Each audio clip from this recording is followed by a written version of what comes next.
फुलसावंगी येथे महायुतीचे किसन वानखेडे यांची विजय रॅली। महायुतीचे उमेदवार किसन वानखेडे यांच्या नेतृत्वाखाली फुलसावंगी येथे भव्य विजय रॅलीचे आयोजन करण्यात आलं। या रॅलीत स्थानिक नागरिकांचा उत्स्फूर्त प्रतिसाद मिळाला, ज्यामुळे रॅली अधिक उत्साही झाली। फुलसावंगी परिसरातील नागरिकांनी आपल्या पाठिंब्याने महायुतीच्या उमेदवाराला शक्ती दिली। रॅलीच्या वेळी किसन वानखेडे यांनी आपले विचार व्यक्त करताना महायुतीच्या कार्यप्रणालीवर विश्वास दाखवून जनतेला विकासाचं वचन दिलं। रॅलीमध्ये महायुतीचे अनेक नेते, कार्यकर्ते आणि समर्थक सहभागी झाले होते।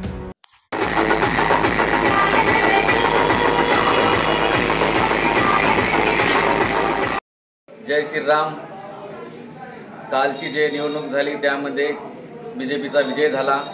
त्यामध्ये युवा नेतृत्व श्री माननीय नितीन भाऊजी पुतळा आणि आमचे आदरणीय दैवत चंदनभाया पांडे, रविभाया पांडे आणि तमाम फुलसावंगी गावकरी आणि युवा सेना यामध्ये यांचा मोठ्या संख्येने यांनी भारतीय जनता पार्टीला